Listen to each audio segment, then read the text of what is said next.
Bonjour à tous et bienvenue sur la chaîne. On se retrouve aujourd'hui pour le tirage des énergies du mois de janvier 2020 pour les taureaux, ascendant taureau et lune en taureau. Ceci est un tirage général, donc s'il ne résonne pas avec votre situation, je vous invite à regarder le tirage correspondant à votre signe ascendant et celui de votre signe lunaire afin d'avoir plus d'informations.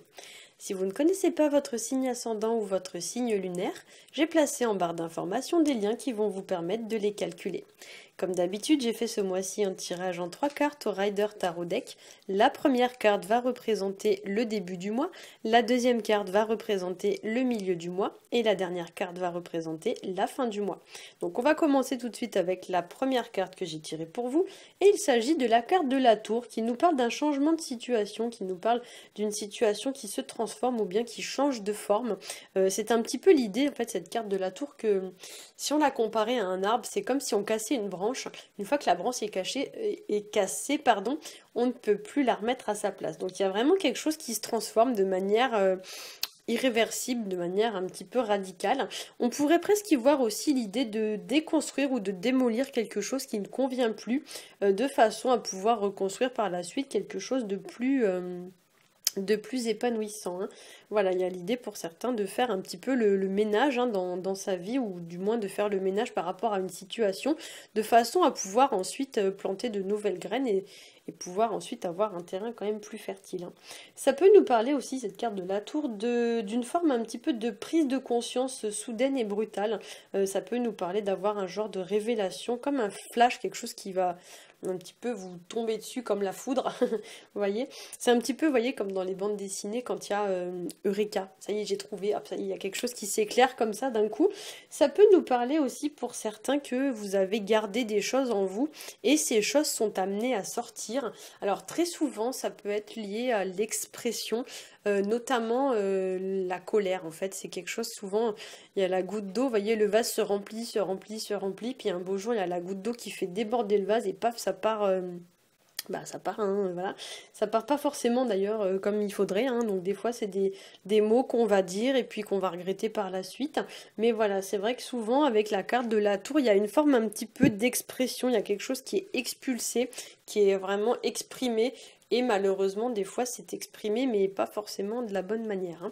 Donc c'est vrai que ça peut nous parler, voilà, de colère, de violence verbale. Il y a des choses, voilà, qui peuvent un petit peu vous titiller et puis du coup en réaction à ça vous allez partir un petit peu au quart de tour. La tour, ça peut nous parler aussi d'une situation qui prend de l'importance, qui s'élève ou qui se développe.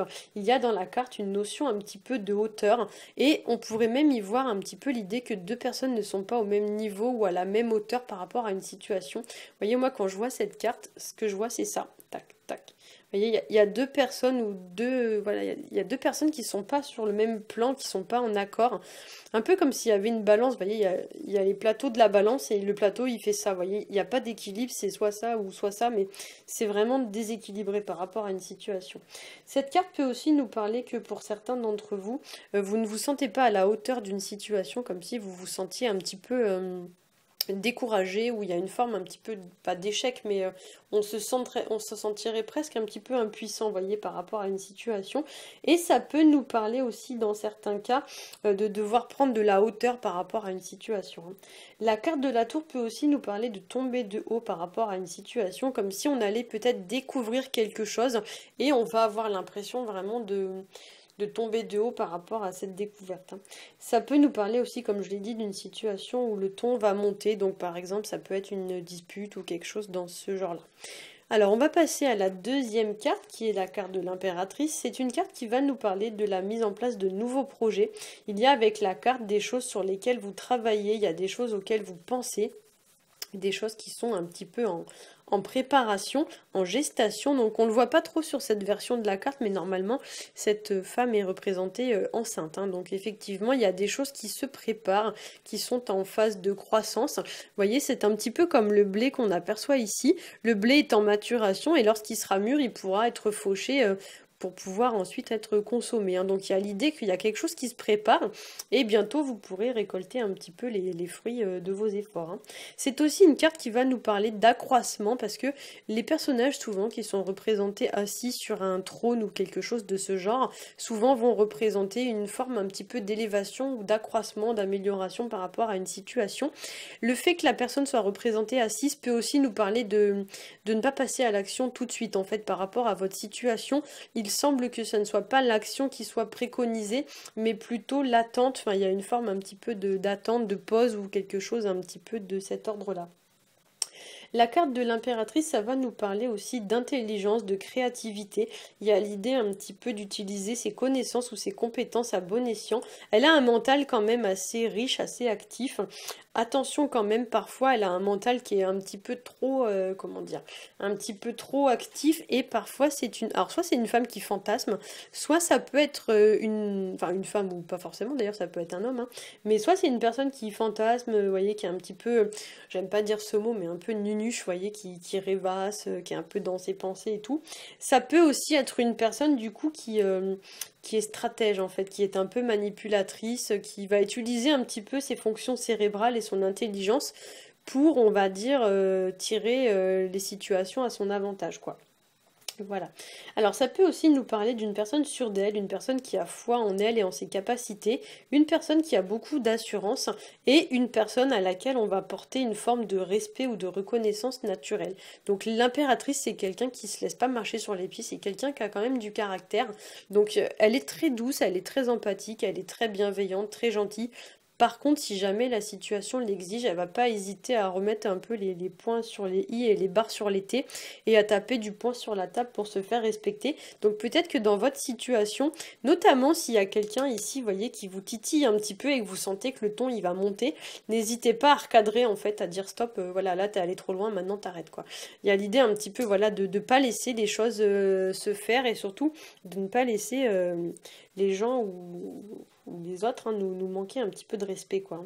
C'est aussi une personne qui ne va pas hésiter à se battre ou euh, à défendre, on va dire, ses opinions, ses convictions. C'est une personne qui s'assume, en fait, qui assume ce qu'elle dit et ce qu'elle pense.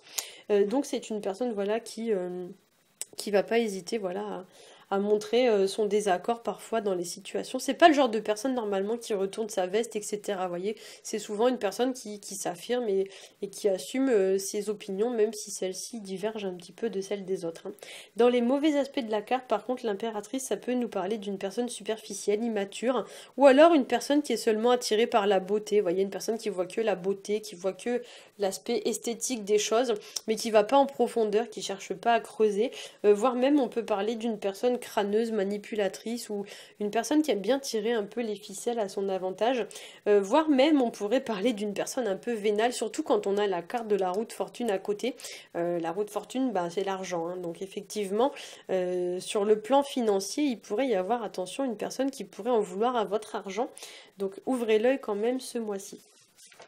Alors, on va passer donc justement à la roue de fortune. C'est une carte qui nous parle de la fin d'un cycle et du début d'un nouveau cycle.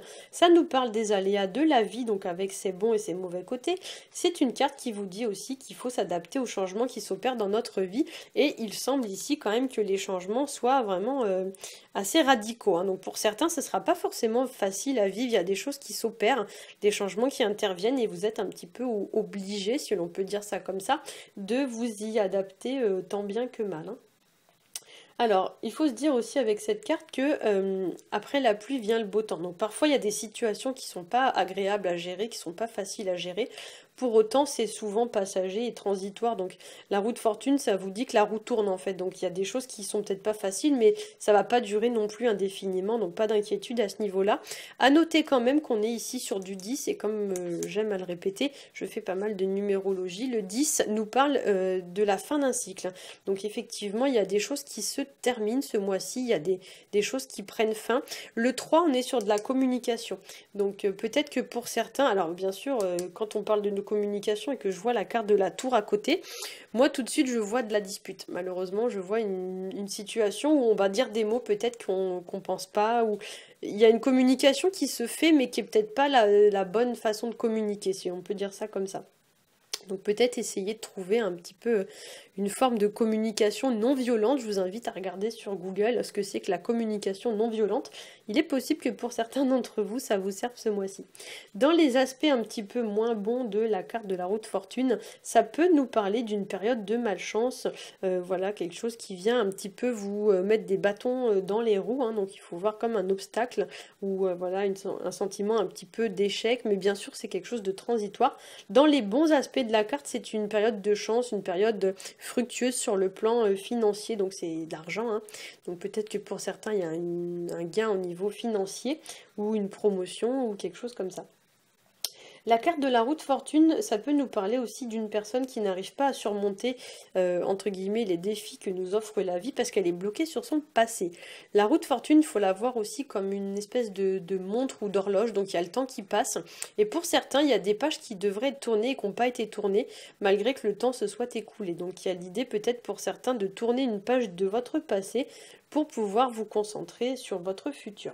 La carte de la roue de fortune peut aussi être vue comme une boussole et en ce sens, elle va représenter l'idée de donner une nouvelle impulsion, une nouvelle direction à sa vie, comme si pour certains d'entre vous, il y allait avoir un nouveau chemin à prendre. Vous devez en fait faire le choix de vous diriger vraiment dans une direction et de plus revenir en arrière.